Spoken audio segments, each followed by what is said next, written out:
Hi, I'm Dan the Math Guy. We're out and about today, looking where math shows up in the real world. And if you've ridden a bike like this one, chances are yours had gears. So, while you're riding a bike like this, you can change gears. In fact, I'm going to turn this upside down so you can actually see what's going on with this bicycle. If you look, there's actually a set of 3 sprockets up front and 7 sprockets in the back connected by a chain. So if you think about all the possibilities, there's actually 21 different combinations of gears you can use for this bicycle. So for instance, if I take the smallest sprocket on the front and the largest one on the back, just so happens that they have the same exact number of teeth. So that means I have a 1-to-1 gear ratio, and that means if I spin the pedals around once, the wheels go around once. That's the easiest you're going to have on pedaling on this bicycle, so that's good for going uphill. If I do the opposite, if I do the largest sprocket on the front and the smallest one on the back, well, if you count the teeth on your bicycle, you can compute the gear ratio yourself. On this bike, it turns out to be over 3.5 to 1 ratio. So if I turn these wheels just once, I'm going to get 3.5 revolutions out of my tires. So that's good if you don't need much effort to pedal, but you're going downhill and you're going very fast. This is the best this bike can do. So it turns out I happen to have mine set right now at the center sprocket on the front and also the middle of the 7 on the back. And for this bike, I counted the teeth. There are 38 teeth up front, 19 on the back. That makes for a 2-to-1 gear ratio. So your pedals are going to spin once, the wheels are going to go around twice. Now this bike has a couple interesting things that happen.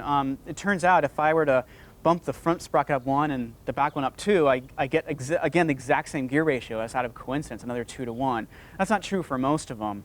But if you look at all the different gear ratios, all the 21 possibilities, they don't go as orderly as you might think. In fact, if you want to do all of them in order, you kind of have to skip around some. You'll have to push this one up or down 1, and this one maybe up or down 2 or 3 to make it all happen.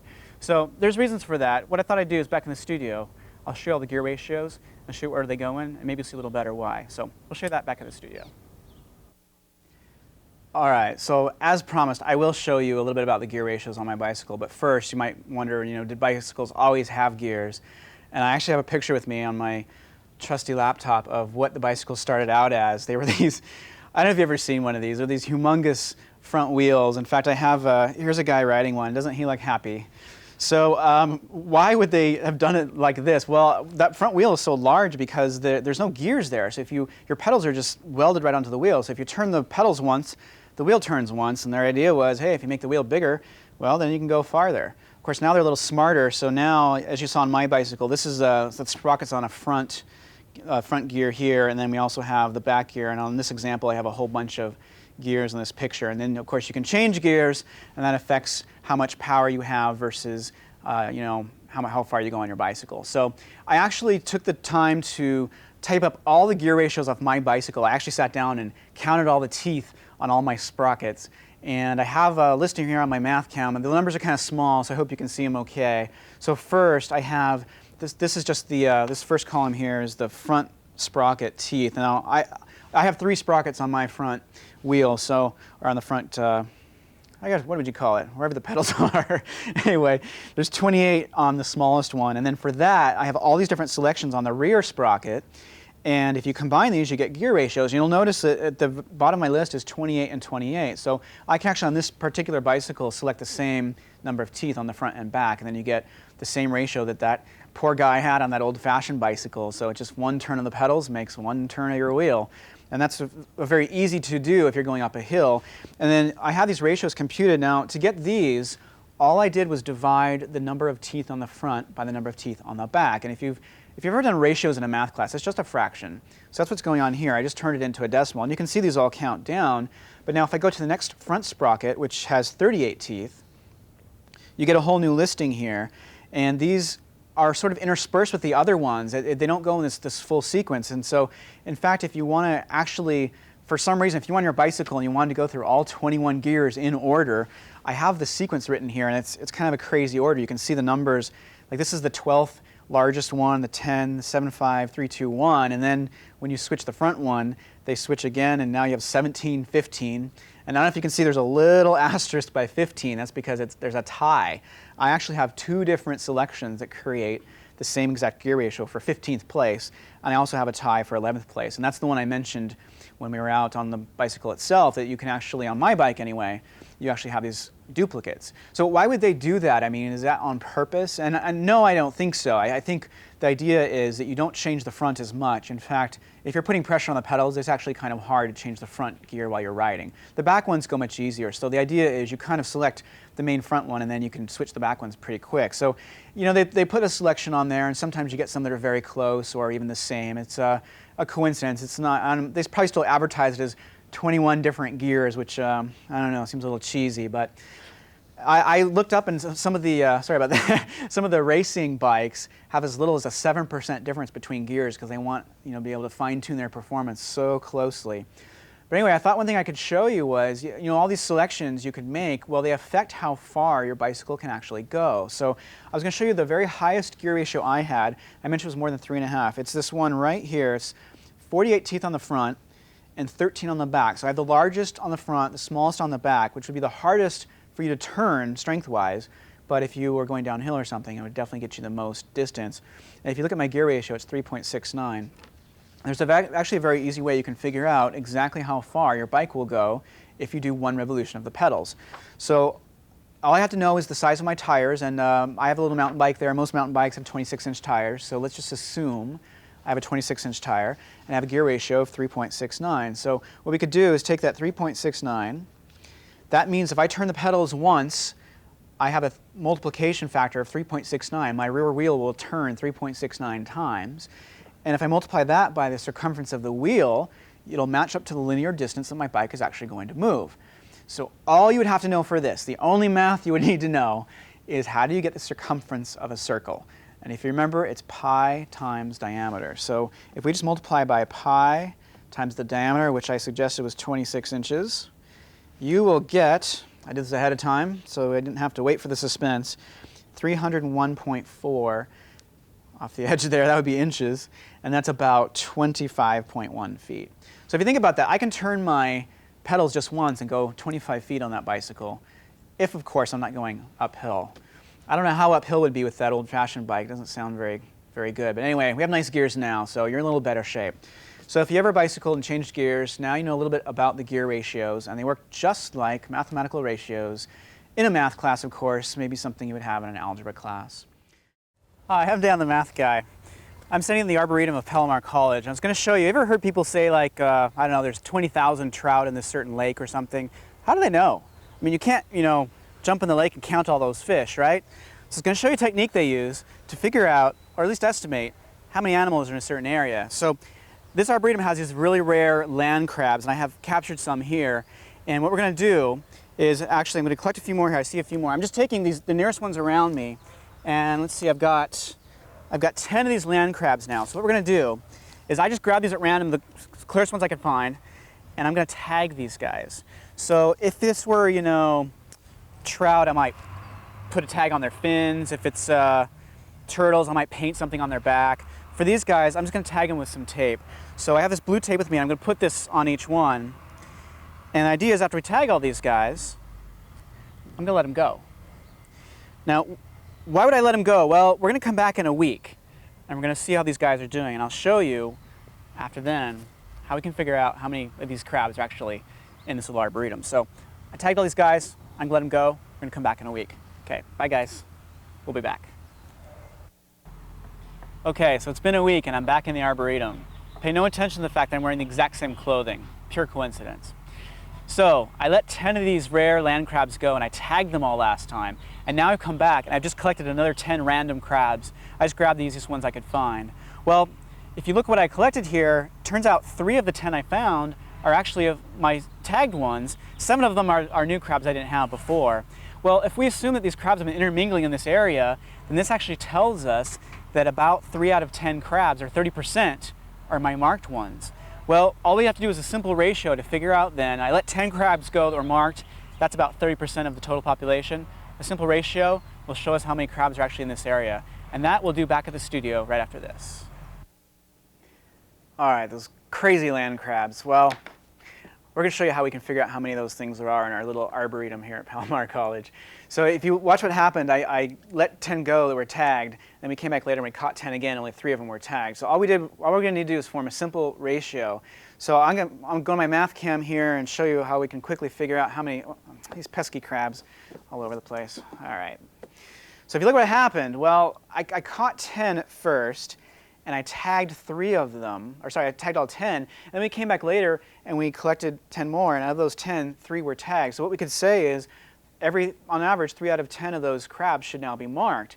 Well, if you think about it, in the beginning, I actually had marked 10, which means if we make a ratio, and what we do is a simple proportion here. We're going to say this is the proportion in the ones we took. 3 out of those 10 that we actually tagged showed up again. So that would mean that 10 out of the original population, which I don't know, should match the same ratio. Another way to look at it is it's 30% of the crabs that are tagged. And so if 10 represents my 30%, how many must have been there in the first place?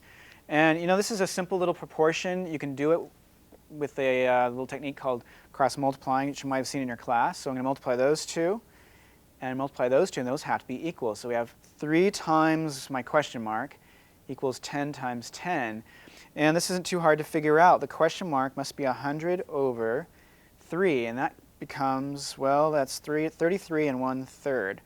Now, I'm not going to say there's a 1/3 of an animal there, but we'll round to 33, but that's pretty good evidence that we could estimate the population of those crabs at 33.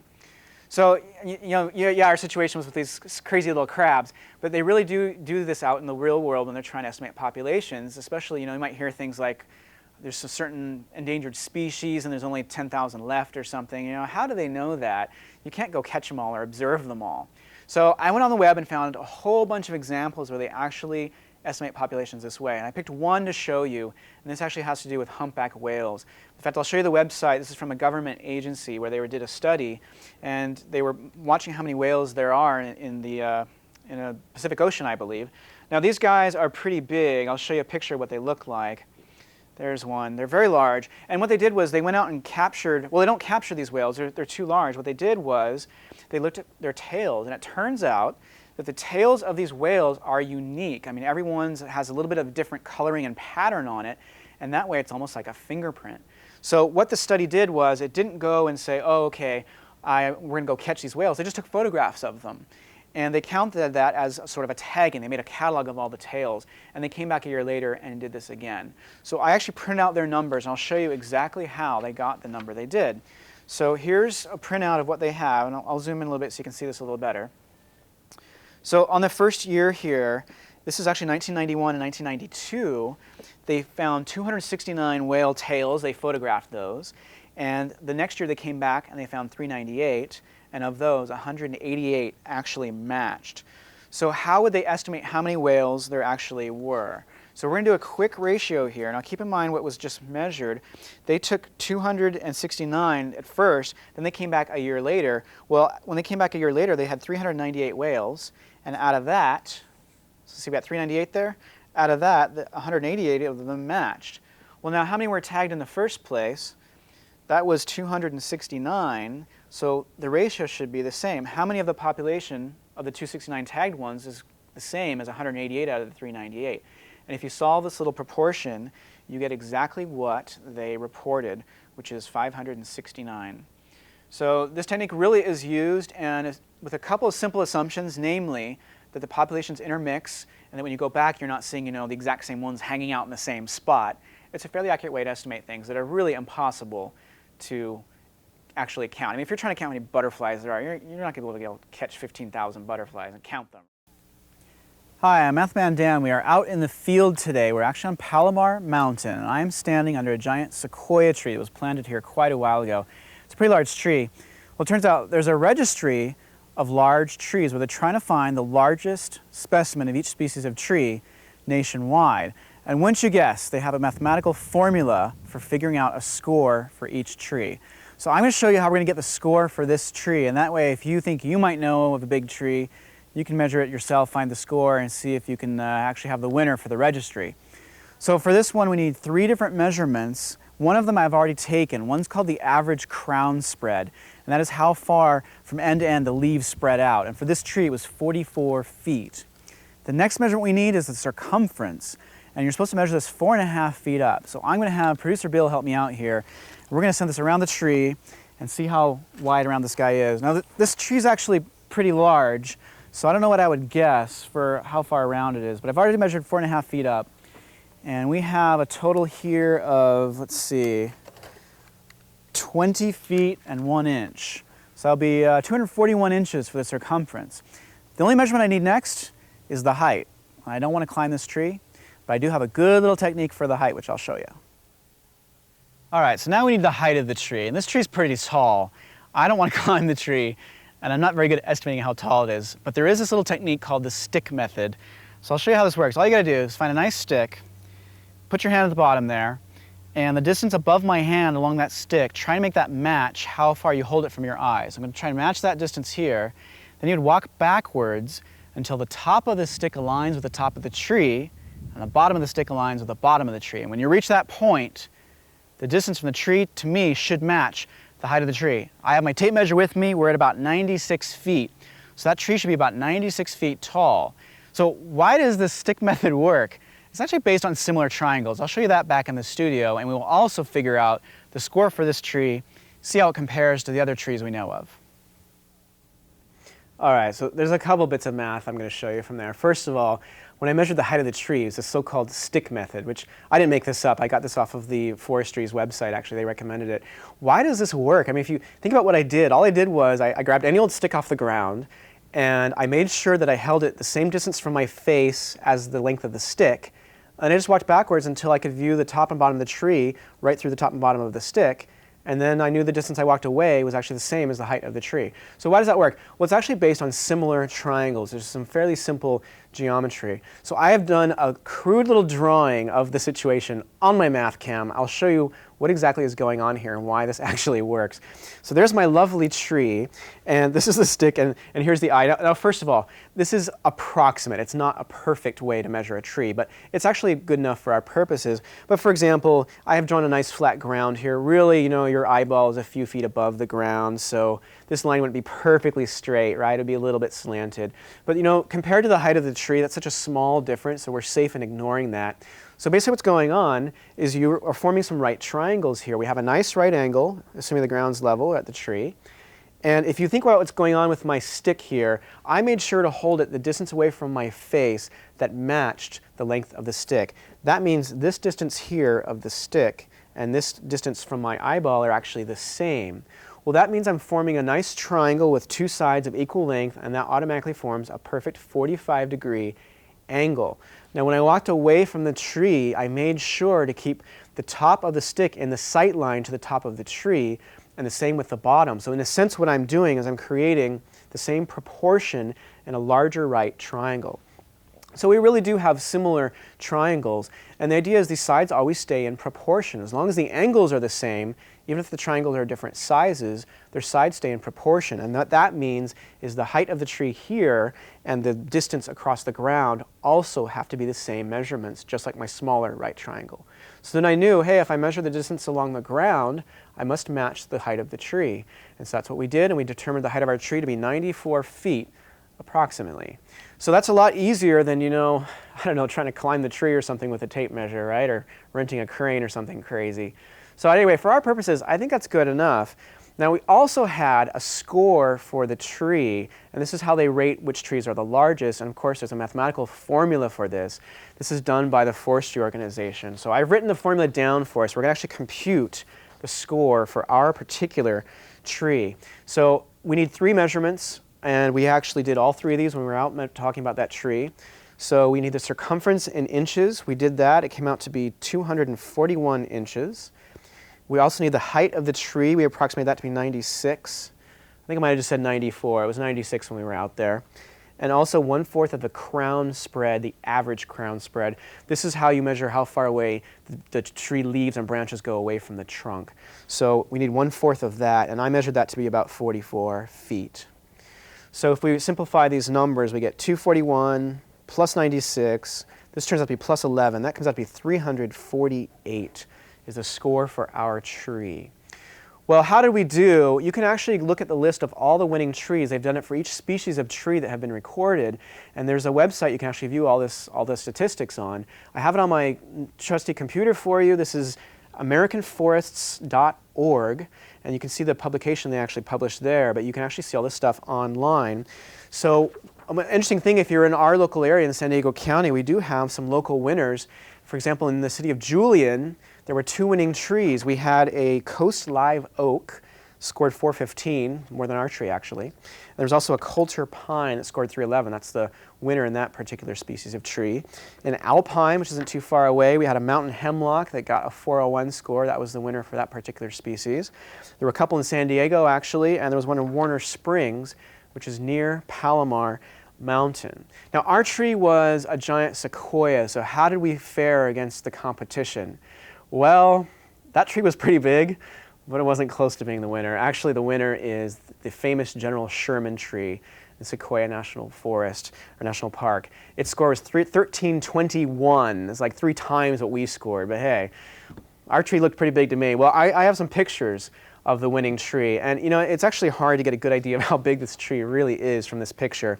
So I'll show you a couple more. This one, I don't know if you can see, there are some humans at the base of that tree, but it's the largest tree in the world, and it's considered the largest living organism in the world. This tree is 274 feet high. It's 85 feet around the base, and they estimate the weight of the trunk to be over almost 1,400 tons.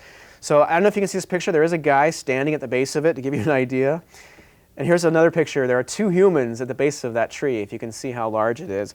They estimate this tree is over 2,000 years old, which just seems crazy.